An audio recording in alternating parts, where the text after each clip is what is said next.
actually matter. Lather me up, boys. Hour 2. No, 90 did the worst. Nothing is consistent. You're right, nothing is consistent, at least in your experiment. And you see, that right there is the problem. The problem that I'm gonna solve today. Can sunscreen help? Hello, Internet! Welcome to clarifying. Style Theory, the show that quite literally is putting its skin on the line in the name of science. As we start to wind down the summer months, people are flocking to the beaches, the pools, their backyards to capture every last bit of the sun's rays before we all return to the eternal twilight that is fall and winter. Of course, if you're gonna be out in the sun to try to catch the last remnants of vitamin D, you're best suited to lather on some sunscreen to prevent roasting like a lobster, right?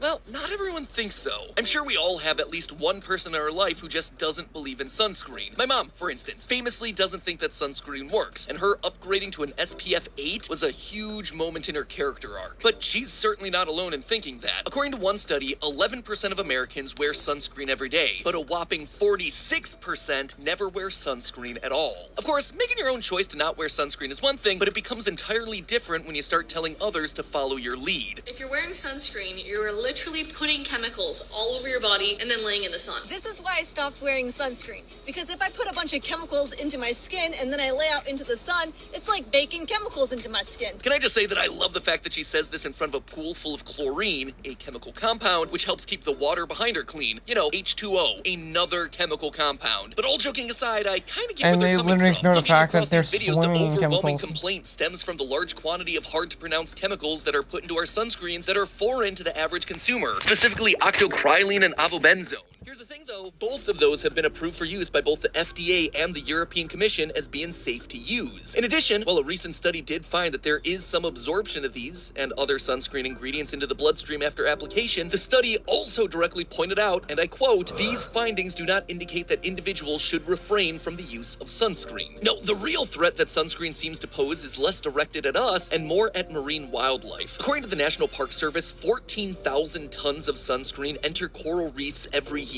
Coral reefs are super important to the health of marine organisms, often serving as the literal home for hundreds of aquatic friendos. They don't call coral reefs the rainforests of the ocean for nothing. There's now an outcry from environmental sciences that some of the ingredients in sunscreen are damaging the already fragile ecosystem. The concern for coral has actually become so widespread that the state of Hawaii began banning sunscreen that contained the chemicals linked to coral damage. As a result, sunscreen manufacturers are rushing to try and find alternatives that are compliant with regulations, using more natural minerals like zinc oxide. So on one hand, we have science telling us that sunscreen use is both safe and necessary for human bodies. But at the same time, we have evidence that suggests that it might be damaging our aquatic ecosystems. And then you have the whole other crew of people saying that they use natural solutions instead. I never use cancer cream. Whenever I'm in the sun, I use organic coconut oil to hydrate my skin. And then all of that came to a head when I saw that video from the cold open from Tyler Blanchard, one of Airac's crew, looking at different SPFs of sunscreen. And the results were saying that sunscreen just doesn't work, or to question your sunscreen, or to doubt what it's doing. And usually I really like Tyler's videos. He's one of Airac's crew, and I think all of those guys are doing some of the coolest work in the YouTube space right now. But gotta say, he didn't use a control, and the sunscreens were all different. And I just started to internally scream as I saw that experimental design and it going super viral. Hence this video. Do sunscreens actually work? Are there safer alternatives? Do the online hacks work? Does SPF matter? I wanted to test it all. So we designed, and then redesigned, and then redesigned a third time a scientific experiment that would finally answer all of our questions about sunscreen. And we have the answers. Let me tell you, they're far from the answers that I expected. At first, we thought that this one was going to be easy. Just buy a bunch of sunscreen and lay out in the balmy North Carolina sun for 2 hours, exactly like Tyler did for his test. But unlike Tyler, we were a bit more careful about how we chose our sunscreens. To make sure our results were as reliable as possible, we got a low, medium, and high SPF in each of 3 different popular consumer brands: Banana Boat, Sunbum, and Neutrogena. We even did our best to ensure that the SPFs were consistent across those brands: 35, 50, and 70. We also wanted 2 extremes, an extreme high and an extreme low. That got us a 4 in Hawaiian Tropic and 100 in Banana Boat. And that's not all. We also wanted to test price point. Would more expensive or fancier brands of sunscreen perform any differently? So we packed the family into the car, cranked up the tunes, and went to the one store we knew we could find overpriced sunscreens with insane markups: Sephora. So we need to acquire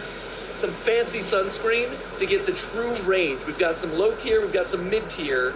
Now we need some expensive stuff. I believe this makes it our first trip to Sephora for Style Theory, which I think makes it official that we are now a beauty and fashion channel. That's it. That's We're going it, to we did Sephora. it. And whoo boy, I knew that Sephora was gonna have that expensive stuff, but I was not prepared for the insanity that was their pricing logic. This one costs less than this guy right here.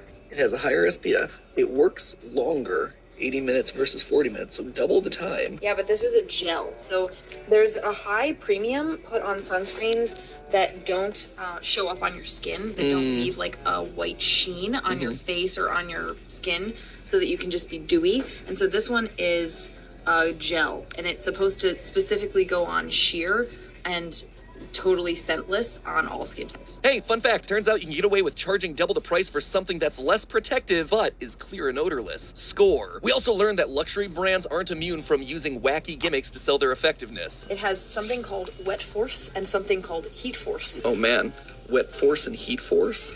It's like the Power Rangers of sunscreen.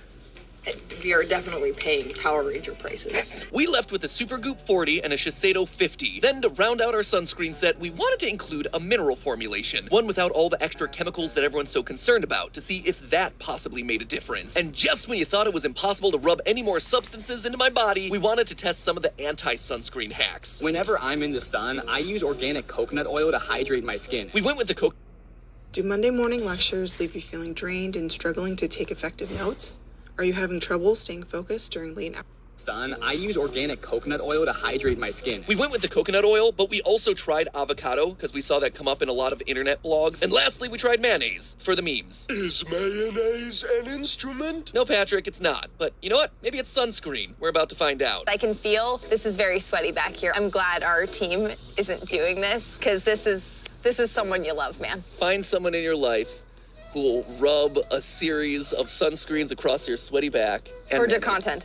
Yeah, for the content. Hashtag life goals. 2 hours of meetings frying in the 100-degree North Carolina sun wound up being much more intense than I realized. Solving FNAF while testing sunscreens. That, my friends, is how you multitask. After dragging my hot, sweaty body into the pool to cool off, avenge me.